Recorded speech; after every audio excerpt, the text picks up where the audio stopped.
Tonight at Baum-Walker Stadium, Arkansas baseball in action against Arkansas State. We'll talk about that game on today's podcast. We'll talk about the Razorbacks being number one. Dave Van Horn's comments at the Swatters Club meeting yesterday at the Fayetteville Public Library.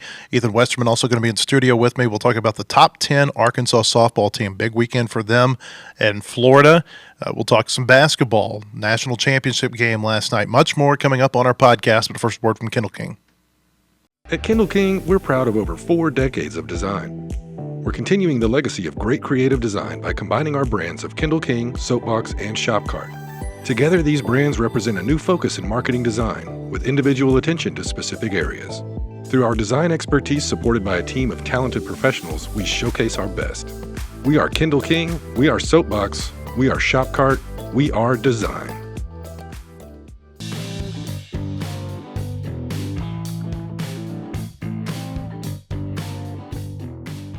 National championship game was last night in basketball, so basketball season is over. So our focus now pretty much fully moves to baseball, and I suspect that there's going to be a lot of interest in this Arkansas baseball team here over the next several weeks. So number one in the polls this week, a unanimous number one ranking for the Razorbacks.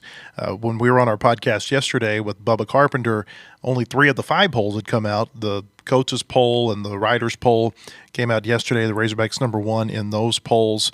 It's the 5th season that Arkansas has had a number one ranked team. The others were 2009. They were ranked number one for a week.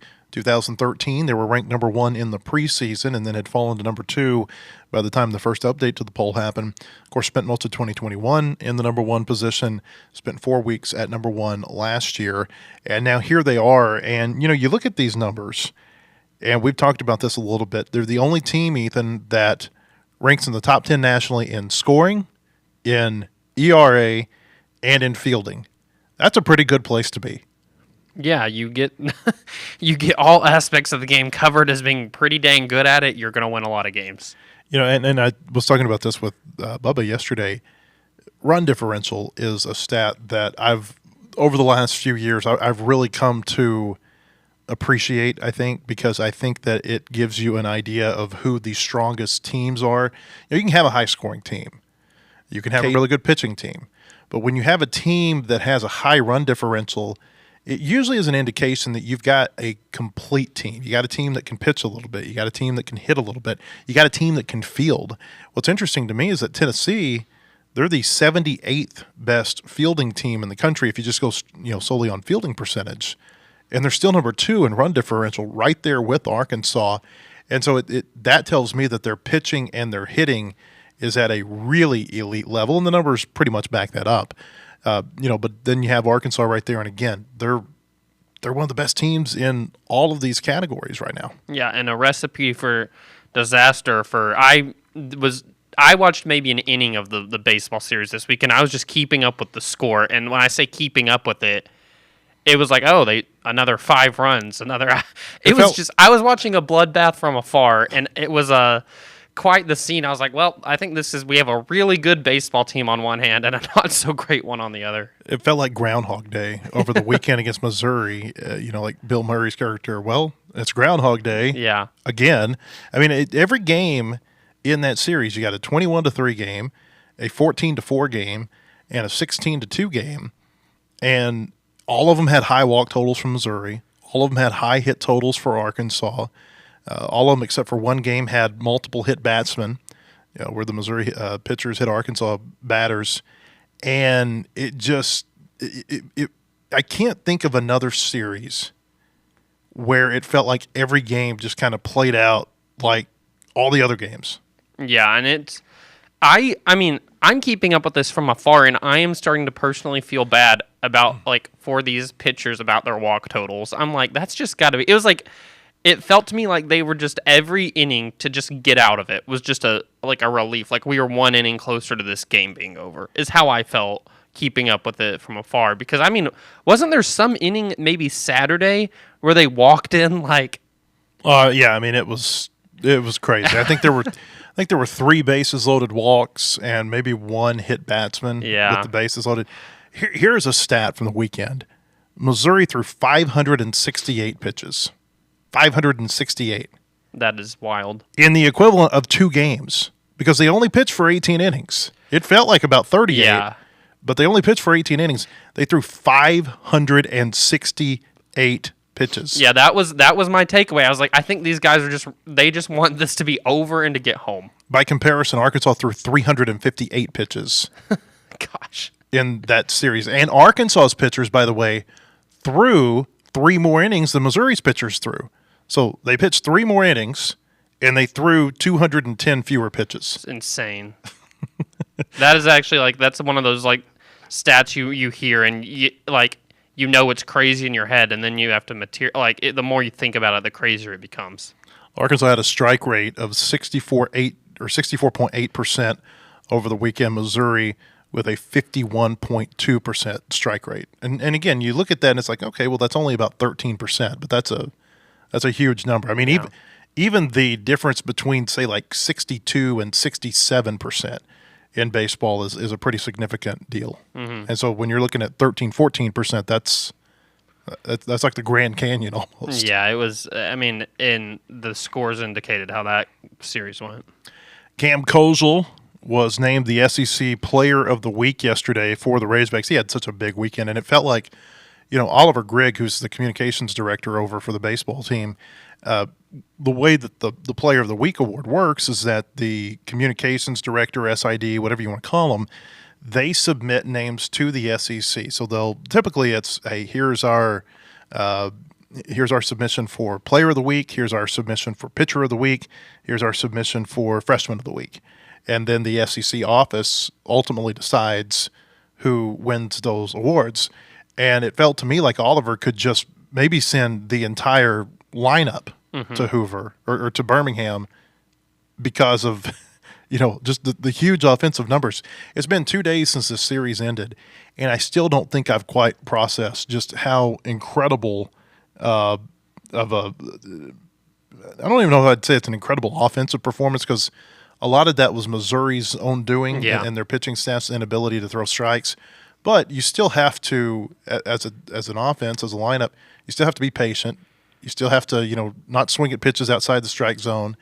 And I'm quite confident we are never going to see a team score 51 runs again in 3 7-inning games in SEC play. And, I mean, end of the day, a lot of Missouri's pitching's fault, but, that's the name of the game whenever you have a good offense, is it makes these pitchers start flirting outside the zone all the time. And, I mean, I wasn't watching any of this. It sounds like they just could not find the zone. But, it's like whenever you have an offense that can make a team pay whenever you do throw it over the plate, I mean, that's when you get these pitchers just they can't get out of innings. And that's what it seems like happened, that these Missouri pitchers probably, because of the way Arkansas was seeing the ball and hitting the ball, and they start trying to make them chase, and then they lose the strike zone, and then all of a sudden Arkansas has put up 50-plus runs in 21 innings or whatever. Cam Kozel, by the way, last week, 9 hits, 13 RBI, 3 doubles, 2 home runs, including a grand slam in 4 games against Grambling State and Missouri. 1 game against Grambling, 3 games against Missouri. Cam Kozel's really coming on. Someone who I respect their opinion quite a bit made a comment the other day. They said that Kozel and Charles Davalin should be included in the Golden Spikes Award discussion. The Golden Spikes Award, they released their midseason watch list last week, and Vahiva Aloy was Arkansas's only player on this. There's 45 players nationally who are on this, and Vahiva Aloy was Arkansas's only player. But I go back to 2021. Kevin Kopps was not on the midseason watch list, and it was within about a week or two that he really started that ascent to where you could see that this guy is unlike anything we've ever seen coming out of a bullpen. And so, we'll see whether or not that either of these two, number one, they got to keep this up. Mm-hmm. Both of them are hitting incredibly well in SEC play. They got to keep it up, but we'll see. I mean, I think that you could make a very strong case for Davalin in particular because he's leading off. He's leading the team in home runs. I think he's got the second best batting average on the team. He's really setting the tone for the lineup, and it's like everyone is feeding off of the production that he's having at the top. Yeah, and I think that's where you got to look Like, if your offense is putting in those type of numbers, who's setting the table? And then whenever you see a guy with those stats, I mean, I'm looking at him right now, and you're batting .400 with 11 home runs. That's pretty dang good. And he only had 10 home runs last year at Florida Gulf Coast. Yeah. Last year he was a doubles hitter.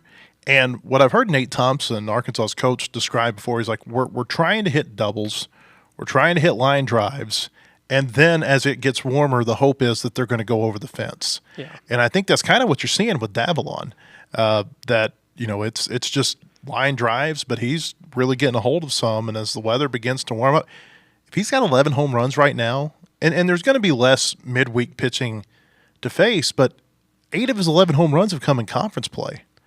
And so there's a thought that, he could maybe put up some really impressive power numbers that may get him into that conversation at the end. Here's the most impressive thing to me is in 135 at-bats, 9 strikeouts.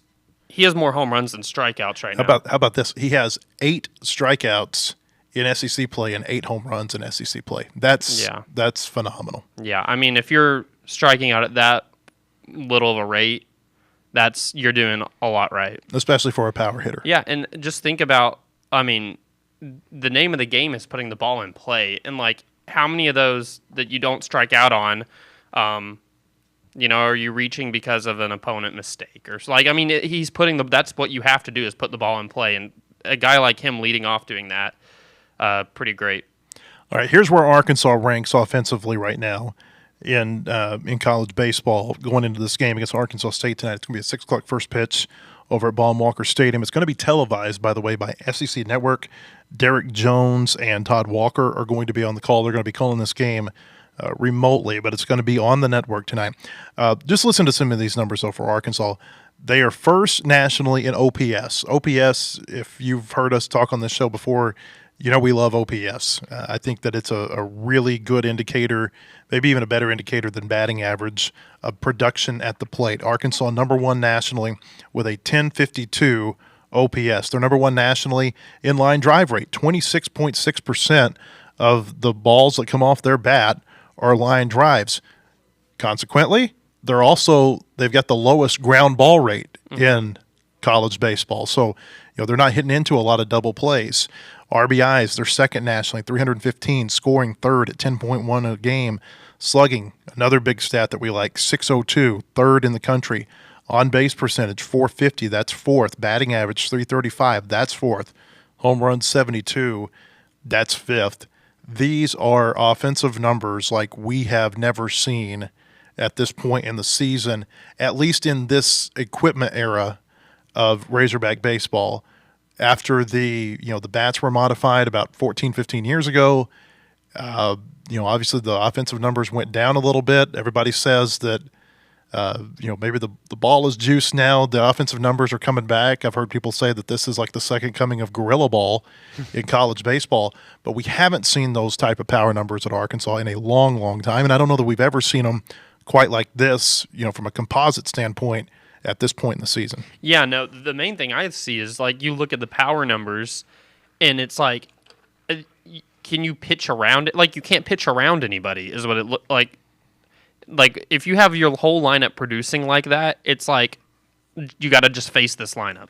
You have to just face them and try and have your best stuff. And that's whenever a team is scary, is whenever you really feel like there's not a ton of holes in your lineup. There's what you're saying, and it's true. There's not a moment there's not an at-bat to catch your breath with this team. I don't feel like there's still a little bit of a hole at the bottom, and there's going to be that way in every lineup. But that hole it's not as big, it's not as gaping of a hole as it was 3 or 4 weeks ago. Those hitters in the 7, 8, 9 spots in the order, they've really gotten a lot better in the last few weeks, and they've taken some of the pressure off of the hitters there at the top. Dave Van Horn was at Swatters Club yesterday at Fayetteville Public Library here in town. By the way, if you haven't been to the Swatters Club this year, the feel of it has totally changed. In the past it's been in restaurant ballrooms and hotel ballrooms, things like that. They've moved it to the library this year, and the event center, number 1, at the Blair Library here downtown is first rate. It's very, very nice. And it's just it's a different feel this year at Swatters Club, and it's a real neat feel that they've got in there. It seems like maybe they've found something that they can continue the Swatters Club there for quite some time. But Van Horn, when he was there speaking yesterday, he talked about the offensive numbers, and he had Nate Thompson's back as hitting coach. And, of course, Nate's had a lot of criticism from the fan base over the last several years for various reasons. This is what Dave had to say. You might have heard it before, but here it is. This video is courtesy of Hogs Plus. Other teams are getting beat around a little bit. Our offense, our offense is pretty special if you haven't figured it out yet. I'll just say that. And by the way, our hitting coach, he's pretty good, for those of you that didn't know that.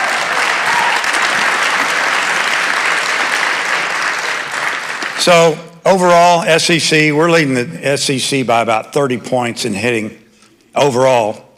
And in just SEC games, we're first. We're hitting 361 as a team in SEC games. The next closest team is 299. So don't be sending me any more texts about getting a new hitting coach, all right? That's all I got. Had to say it. I'm done. And anyway, I could get rolling on that, but I'm going to leave that one alone. And then fielding. Our team fields too. We're fielding. Dave Van Horn yesterday at the Swatters Club. We talked to him afterward about Nate Thompson, and he said it was a hard summer for Nate last year. He said the criticism hurt him some. He's there are a number of things that I think are playing into this offensive resurgence, if you will. And I think Nate gets a lot of credit for a lot of it. I think obviously there's a different kind of offensive philosophy this year. There's a little bit more aggressiveness, although they haven't had to be aggressive a lot because of the way everyone is hitting. They're not having to manufacture runs in a lot of cases. That's number one. Number two, Thompson and Bobby Wernes, they were tasked last offseason with finding a different caliber of athlete, not as many, power hitters who couldn't run. It was go find more versatile players. And then you got number three going on, which Bubba and I have talked about before, but it's this move to the dugout. And if you go to our website this morning, I talked to Nate, I've talked to Matt Hobbs, the pitching coach, to kind of get his take on this. And we've heard Van Horn talk about it. I asked some players about it in a press conference here recently. But there's a story about the move to the dugout and maybe how that has transformed things for the team. And, it's interesting. You can communicate with the players so much better when you're standing there in the dugout than you can if you're in the third base box. And I think that the ability for Van Horn and Thompson to stand together in that dugout, to bounce ideas off of one another, and to have just an ongoing dialogue with the hitters in the dugout, I think that's playing a major factor in what you're seeing right now. Oh, no, I would think so, too. There's nothing like just being able to, talk strategy and stuff right before, and, just be, like you said, that much closer to your team in general. Obviously, I cover softball, and the way they do it is Courtney Deifel's at third base, and their two hitting coaches, Gasso and Danielle Gibson, they're always in the dugout talking to the hitters, too. And I just think that I've always liked that approach because it seems like you're the most accessible to your hitters there. That's what you're coaching. I get it, but coaching third base is hard, and I get it. You need the right person there to do it. It's just you just got to choose where is I think your hitting coach most useful for your team, and it sounds like for baseball having him. Changing where he's at has certainly been great for them this year. One of the things Nate Thompson told me whenever we were talking about this is he said when you're in the hitters meeting in the the morning of the game or before the game, whenever that meeting is, he said you go over the notes on starting pitchers. He said, but the hitters can only and this isn't meant negatively toward hitters. It's just the players can only process so much information. There gets to be a point where if you just keep talking to them and talking to them and talking to them, they're not going to be able to, absorb it all. And so he said one of the things that has really changed is when the relief pitchers come in, they're able to more in depth go over the scouting reports for those relief pitchers. whenever he's in the dugout, as opposed to maybe just having a minute and a half during a pitching change. And he thinks that that's been a very positive development for this team. Yeah, and I would imagine I mean, what would it hurt? You know what I mean? It's like I look at it from the reverse side of like, how would this be worse for your team? Like, it just seems like it's the right. I mean, it was the right move, and it's showing right now. So Dave also gave a couple of injury updates yesterday at Swatters Club. It seems like these two pitchers get asked about every single week, and it's because there's a lot of potential there if they can get Gage Wood and Hunter Dietz back in the bullpen, whether or not they're a reliever or not. I mean, just if they can get them back on the mound more than anything else. Well, we've got two clips here. First one is on Gage Wood. Of course, Gage got injured February 23rd against Michigan, hasn't pitched since then, had a great start to the season, was really pitching well before he got hurt, throwing a warm-up pitch during that Michigan game. He's right here on the back end of when they said that he might be back, the timeline that was given, the initial timeline for his recovery. And this is what Dave Van Horn said yesterday whenever he was asked how Gage Wood was doing. He's coming along, and don't want to say anything too much, but everything I've seen, it looks good. And he's not having any problems. Just now we're building him up, and you might see him on the roster this weekend or the next weekend, hopefully. So Dave Van Horn on Gage Wood. Well, they need Gage Wood back. They need, if nothing else, they just need.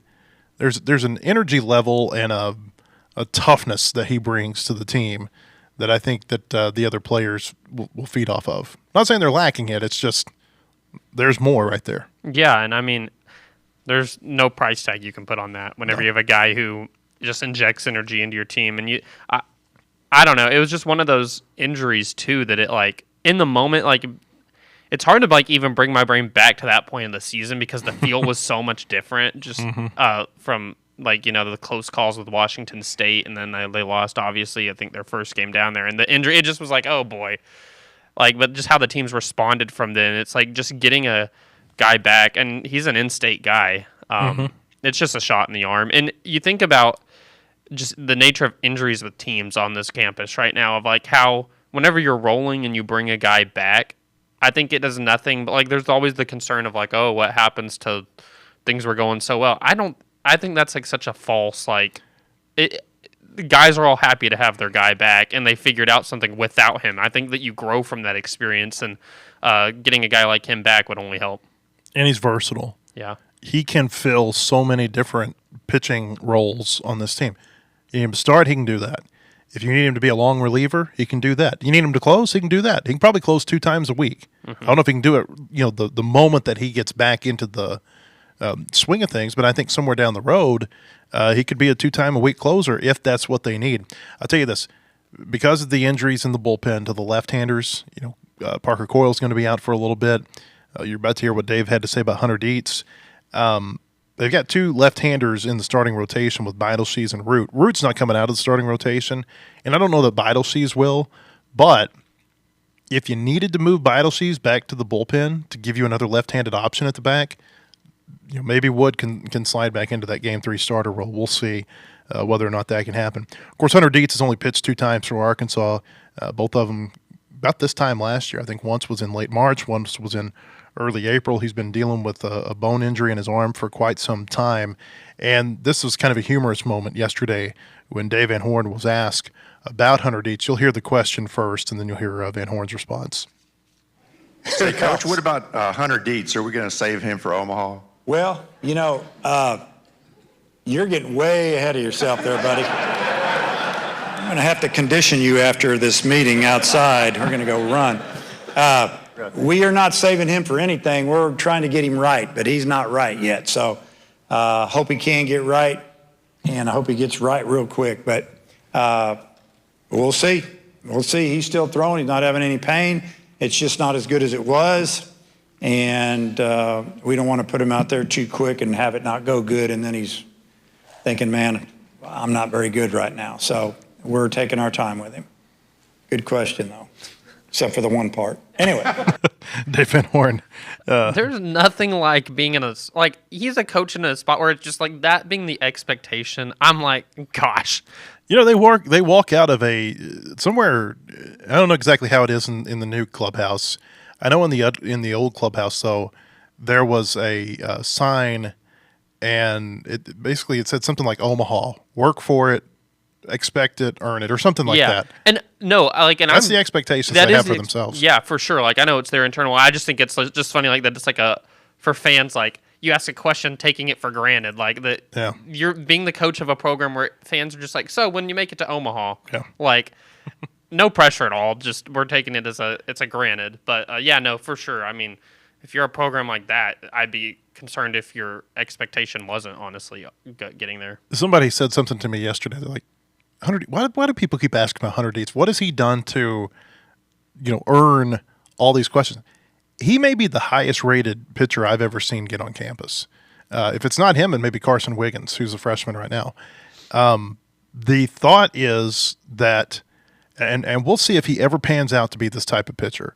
But the thought was that he was a almost surefire first rounder whenever he would come out of college because he was like a top 50, 60 prospect out of high school, top 50, 60 overall, not like a top 50, 60 high school prospect.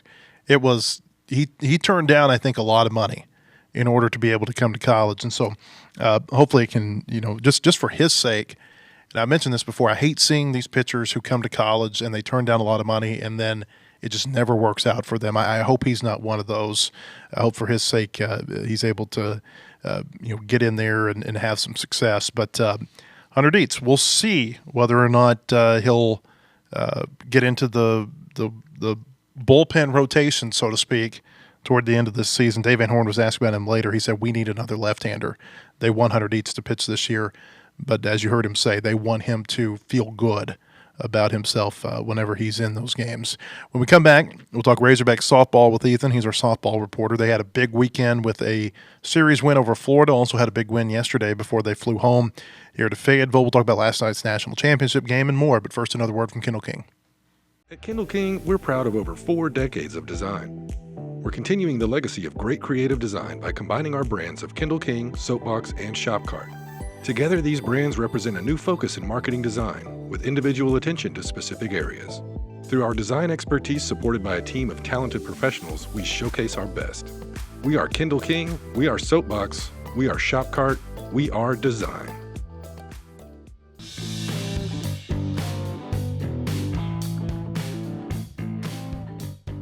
Hey, welcome back. I want to tell you about our friends at Bentonville Glass who've been serving their community since 1971. Committed, professional, versatile. If you're looking for a quality leader in Northwest Arkansas, looking for skilled craftsmanship, look no further than Bentonville Glass for all your glass market needs with the highest quality products. You can come by and see them at 507 South Main in Bentonville or online at bentonvilleglass.com. I want to tell you can get the latest breaking news on all Razorback sports at wholehogsports.com. Most in-depth source for all Arkansas sports, analysis, latest in recruiting, unique stories on all your favorite teams. Subscribe today at wholehogsports.com. Softball, one of the teams you can read about on our website right now.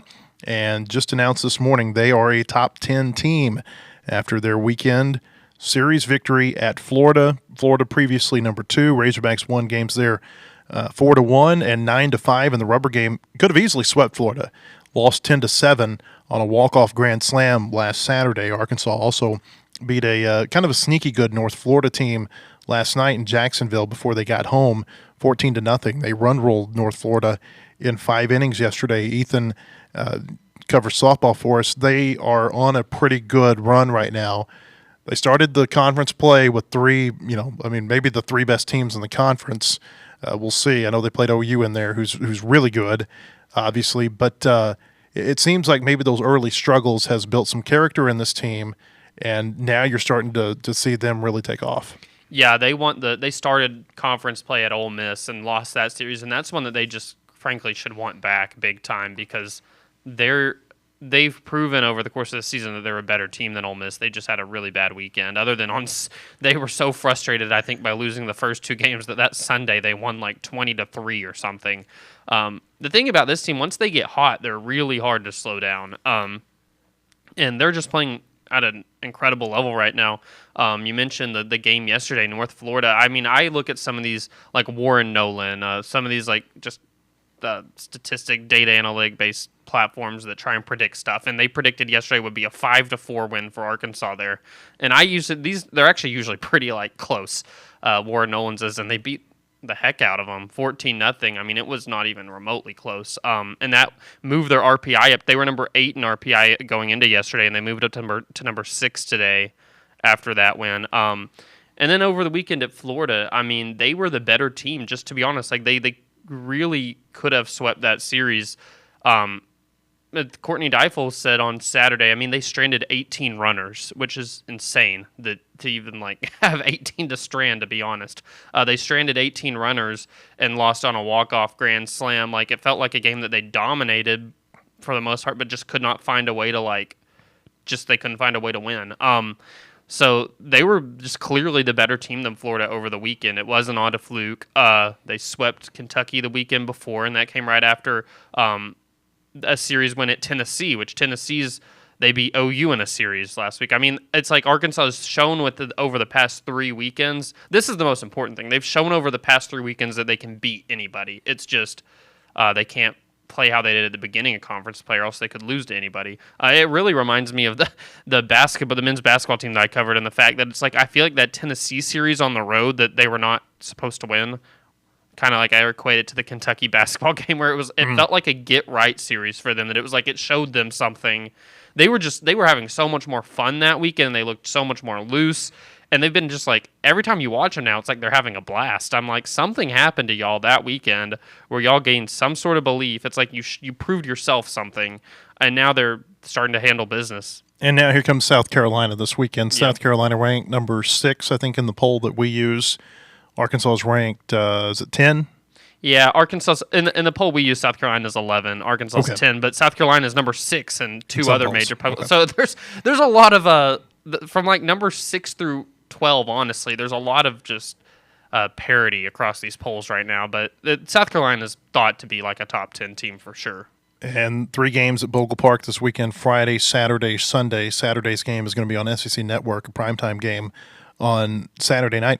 Arkansas's 9-3 at home this year, and the 3 losses were to OU. Yep. And 2 of those were very competitive games. Oh, actually, all 3 were. The one that they lost 7-0 was 1-0 entering the final inning. Okay. And then a swinging bunt, like just a total mishit, like derailed that whole game for Arkansas. They almost got out of it. It was like that things just spiraled there. So I mean, you look at the score, and that was like you would think that they got blown out in one, played competitive in the other. It was really a close series all along. They just couldn't find like the hit they needed. They play really well at home, and I think that last weekend was huge for them to come off that Tennessee road series win and sweep a team at home. That was their first sweep at home in a minute. It's since that 2022 season that they won the SEC regular season, so that was big for them to sweep an opponent. Bri Ellis looks insane. I mean, there's legitimate thought that she's going to be the national player of the year in softball this year. What is it, 20? I lose track of the home runs. 20, 21 home runs right now? She's at 20. Her batting average as a power she's a power righty. Like, she's batting 511 in through 37 games. It's like you see these numbers in non-conference play that are all like, we talk about it with baseball earlier. It's funny, like the first weekend afterward, like the stats. Hers have just been like, like you wait for like, when is it going to actually average out? And it just doesn't. It's just stayed there. Like, that's what's been so impressive. It's like she was dominating in non-conference, and now she's dominating in the SEC. We were talking about OPS, loving OPS earlier. It's a big number. 1.9. Yeah, 1,900. Yeah, 1,900. I mean, it is insane. I've not seen like this level of dominance from a player in a hot minute, like at Arkansas. It really reminds me what you were saying with like Kevin Kopps the year that he had there, where you're just like, this does not make sense. Like I watch their games. I'm like, this is not making sense in my brain right now. Like how this hasn't slowed down. Talking about the strikeouts, she has 10 strikeouts and 90 at bats, but her home runs double her strikeouts. Her on base percentage is .644. I mean, now she's apparently stealing bases. She like stole 2 or 3 bases over the weekend, and now she's 3 for 3 there. And teams aren't pitching to her as much. Oh, They're walking her. Florida, then that was the big thing about this past weekend is Florida, I mean, Bree hit a go-ahead home run in the 9th inning when they decided to pitch to her. It's like they had been pitching around her, then they decided with the bases empty, let's just pitch to her this time, and she hit a go-ahead home run before the walk-off. And so they came into Sunday, and they were like, we're not pitching to her. We are not letting her see anything. And then the lineup behind her made them pay, which that was huge for the team because I was very curious to see how they'd respond to that because whenever you have somebody who's carrying your team at that level, I mean, she has 59 RBI. To see others step up, Ella McDowell's now batting .393. She's the freshman from they played in the same travel program in Houston, Impact Gold. This team has a lot of Houston players on it, but the freshman's now coming up and kind of making defending the senior, like being behind her in the lineup and making them pay. So this lineup, like what we said about baseball, when it gets clicking, like they're really hard to stop. 7 players batting over 300. 4 of those are batting over 300 in SEC only games. And then on one more note on Ellis, 1900. That's her overall OPS. Her SEC only OPS, it falls down to 1576. Yeah, so it's still it's so still bad. pretty amazing. Yeah, no, and she's really the thing about her too is her defense is playing at first base. She's all the time in softball. The hot corner, third base, and then obviously first base. You're super involved. Shortstops are like those 3 positions. You better have just nails defenders, and she is so good defensively too. She had an error yesterday against North Florida, and I think it was probably her first error in over a month or so. I mean, she's all the time involved in very difficult plays to make. So, I mean, she's by far I don't think it's even close right now, the front runner for player of the year. It's like you ask anybody who covers college softball and you say who's the player of the year right now, I don't think they even think about it. They say Bree Ellis, and then it's, to be honest, hers probably to lose because that's how big of a gap she's created. And Arkansas's never had a player win National Player of the Year. In softball, I don't know that I've ever really had a player who's been in contention. This is Danielle Gibson. Her last year was like top 5 finalist, I think. Okay. But this is the first time. Like that year, I think. That you had OU on they're still on their glory run right now. But like they had players, you're like they're gonna win it. But this is the first year that I'm going into, and OU fans are like she impressed them that weekend that OU came here, where it's like OU softball kind of rules college softball. Like their fan base is so big that they like you hear their opinions the most, and all of them are like, yeah, she's got to win player of the year. So that says something to me that OU fans are even saying like that's your player of the year. So. Maybe the best season ever for an Arkansas softball player that we're seeing right now from Bree Ellis. Again, they play South Carolina on Friday night. National championship game was last night. Florida wins it. Did you win your family bracket? No. I fell so hard. Like, I mean, I had a tremendous first round of this tournament. Like, I'm not kidding. I think I missed 3 games of the whole first round. I was getting upsets. Well, there weren't many of them, but like I got McNeese right. I got McNeese and I got Drake. Yeah, see, Drake was one of my like 3 misses, but I was cruising. I was like, this is my year. I'm gonna win. And then, oh my goodness, I had the worst picks of all time from there on out. I will brag on my women's bracket. My women's bracket, I got in the top 98%, and I got the entire Sweet 16 to national championship right. So I got the most important games right there. I even picked UConn to win it all. But I guess my men's bracket, I mean, it's like I should have just like flipped a coin and done it because I probably would have the same success. Women, UConn winning it. Paige Beckers, I think that was such a cool story for her. If you haven't followed her career, a couple of knee injuries. She was like the it player coming out of high school in the same class, I believe, with Caitlin Clark. That class was insane. And she has 2 knee injuries. We saw her freshman year here in Fayetteville when UConn came here and lost to that team with Chelsea Dungy. And when you watch it, it's one thing to watch a game on TV, but when you watch a game in person and you're able to kind of track a player and see everything that they're doing, as opposed to just when they're on camera because the TV's following the ball, you could tell even as a freshman, she was the best player on that court. And it's no offense to Chelsea Dungy or anybody else, But I mean, it was just a level of play from her that was phenomenal. And then she has the knee injuries, and then she comes back. I just thought it was a really neat deal for her to win it. And I know some people get pretty put off with UConn and all the success they've had. They hadn't won a national title in 9 years. And the other thought I had as I was watching the women's title is, think about Ariema. Mm-hmm. The level of greatness that you're watching from that coach, that he has passed Pat Summitt and kind of, like made his mark to where you say he is the greatest coach, not one of the greatest coaches. He is to women's basketball what John McDonnell was to track and field, what Nick Saban has been to football, what, to a lesser extent, maybe Mike Krzyzewski was to men's college basketball, and just keep going on down the line. That was really, I just thought that was kind of a neat deal to see her in her career like that. And for him to, kind of take UConn through the wilderness. I know they've been going through to the Final Four most years, but to bring them back whenever I think a lot of people thought maybe they would never see that moment again. Yeah, and Paige Beckers is probably the easiest player in all of women's basketball to root for. I don't care who you are. People that hate UConn cheer for her because she's just what she's went through in her college career. You mentioned the game, getting to watch her here as a freshman.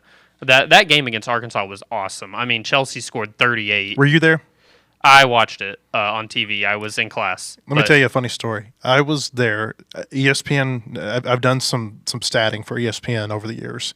And so they called and asked if I would do stats for them. And basically what I'm doing is I'm giving the stats, and then they're inputting it, and it's stuff that you see on the TV, and I think it's stuff that you see on their website too. Mm-hmm. That's called the official stats. Sometimes I would do the talent stats, and you sit next to the play-by-play guy, and you're passing them notes throughout the game, and they're looking at it, and they're deciding whether or not they want to read it or they just throw it away. And if you can get about a 55 to 60% rate of them, using your stuff, you feel pretty good. But anyway, because that was the season post-COVID, it was 2021, you couldn't be near anybody in the arena. So they actually gave me my own suite in Bud Walton Arena. And it was just me in the suite doing the stats it was just me and my computer doing the stats for ESPN. Did you give them Chelsea's scoring in that game was the most by any player against UConn in a win? I think in over. I may have. Years. I don't know. Somebody gave them that because I remember that stat. But that game was awesome, and that was whenever, as a freshman, I already knew she was good, but I watched her that game. I mean, Chelsea was that day the best player, but you could tell this girl is special. But she, the career that she's had has been just so tumultuous. I was happy to see them win, because I think just everybody in college basketball is she deserved that. Listen to the top 7 recruits of her class: 1 Paige Beckers, 2 Angel Reese, 3 Cameron Brink, 4 Caitlin Clark, 5 Camilla Cardoso, 6 Diamond Johnson, 7 Haley Van Lith. They had that's. People are saying that is the most elite recruiting class that there's ever been in women's basketball. Just that, all of them panned out. How, I mean, you got Haley Van Lith at 7. That's crazy. But that class changed women's basketball, the class of 2020, which is kind of a cool story because it's that's the class that got their high school, the end of it just derailed by COVID, and that's the class that ended up changing women's basketball. I named all those players that have changed the game. Pretty interesting. Yeah. Florida wins last night. Do you think the best team won the national championship? Yes. Florida, this is what I struggle with in my bracket, and I fell victim to it. I won't next year. I was picking it, and I said, I feel like Florida's got to run out of steam because they won the SEC tournament. They had this super long winning streak, and I said nobody ever just keeps it going. But as I was filling it out, I was I cannot pick a team that I legitimately feel like is going to stop them. That's how good I felt about Florida by the end of the year. It's just they were so good. I was I feel like they're going to have a dud, but I don't feel confident picking anybody against them because right now, just the way that they're playing, the guard play, the inside play, they had it all. That team was so good, and I think that it's honestly kind of scary for the SEC just how Todd Golden's gotten that going there. I mean, to close the year the way they did, I'm trying to look real quick, see how many games in a row they won. That's what's so impressive to me, to win, to just keep it rolling like that. Their last loss was at Georgia February 25th. Like, that's just a run of just an incredible run. Golden's 39. I saw something last night that said that he was the youngest coach since Jim Valvano to win a national championship. Somebody's going to come after him. You know, whether it be a blue blood program or an NBA team. The question I feel like for Florida, because now it's like this is their modern day Billy Donovan, or this generation's Billy Donovan. Donovan won that long ago. Can they keep him? And you're talking about Gino Auriemma leading UConn's way more storied of a women's program than Florida is men's. But truly, they weren't when he arrived. Yeah, and truly, Florida went through the wilderness of basketball after that run. Well, I mean, ever since like the last year of Billy Donovan, where they started to tail off. I mean, and they're back. That's the thing, and you just wonder if like they have enough program history to where Golden views this as like, you know, this is an elite. I mean, obviously it's an elite college basketball program, but like, there's another tier. We all know that in the college basketball world that I don't think Florida's in historically, but goodness, they are right now a wagon. With 3 national championships, and all of them have been this century, I would call Florida a purple blood. You know, where it's like they're almost blue. They're not quite there yet, but you know, they're another champion. They're kind of like UConn maybe 10 years ago. Another championship or two, you elevate them into that. And the thing about them is that they just went off the beaten path for so long. This was their first Sweet 16 this year since 2017, which for a lot of programs, you know, think of Missouri. Missouri would be thrilled that they had that many years. But if you're like a Florida that's won national championships, you've been to, 6 Final Fours, like that's kind of a long time, you know, to go without a Sweet 16.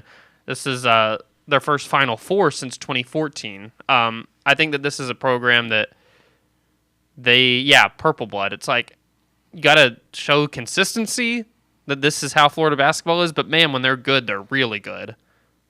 That's what I'm about to say. It's kind of like they're boom or bust. They're either really good or they're not doing anything. Here's some trivia for you. Who was the last SEC team to win a national championship before Florida? Oh, Kentucky, probably. Yeah, 2012. I mean, it's been a minute. Were they the last team to even play in it, too? In 14, yes. Yeah. I believe that's right. 14, I think Kentucky was the last SEC team to play for a national championship. Yeah. And it had been a while, and I think that was probably that was a good thing for the SEC to like see a champion come out of this year, because it felt like the year that if there's not an SEC champion this year, like what more does the conference have to do? And I'm not going to mess with like what conference they were in at the time that they won the title, but since Kentucky won it, there had been 5 teams from the Big East that had won a title in the Big East now, 4 from the ACC and 2 from the Big 12. And so this, you know, I mean, the SEC, they like to fashion themselves. I guess this was a little bit of a validation for the SEC that they were able to have the national champion in the year when they felt like they had the most complete conference, maybe in the history of college basketball. They made $70 million off of this NCAA tournament. They got 35. They played in 35 NCAA tournament games. You get about $2 million for every tournament game you play in. Then you put that $70 million back in the pot and you distribute it evenly among everybody else. And everybody gets a little bit stronger moving forward. I mean, honestly, what Arkansas did this year just goes to show you, like that Arkansas team was a Sweet 16 team that really was a blown lead. Might not be able to say a blown lead away from an Elite Eight. Like that's the depth that the conference had too. But they the SEC you got to call it what it was. Yeah, I'm about to say it was a blown lead. We can talk about it now. It's April 8th, but it was you had that type of depth this year too. I mean, and here's just the thing, like you knew from the start of the season to the end the SEC was the best conference, and that's hard to do as a conference, is to maintain that type of just that you're the best. And they did it. So, I mean, in Florida, like I said, they just go big. Like if they make it this far, they've been to 6 Final Fours and they've won 3 national championships.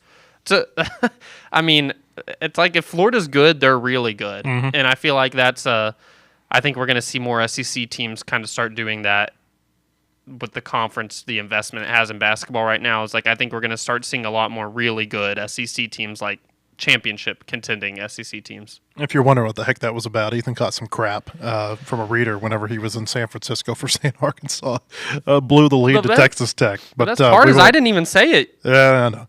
Well, anyway, we won't get back into that. We won't. But anyway, Ethan, appreciate you being here. We hope we see you on our website, wholehogsports.com. We'll have coverage tonight from Razorback baseball against Arkansas State at Baum-Walker Stadium. Bobby Petrino is speaking to reporters today. First time that we'll hear from him during spring football. That happens at 1:30 this afternoon. We'll have some coverage from that as well. We'll play some sound from that tomorrow on our podcast. Hope to see you then. Have a great day, everybody.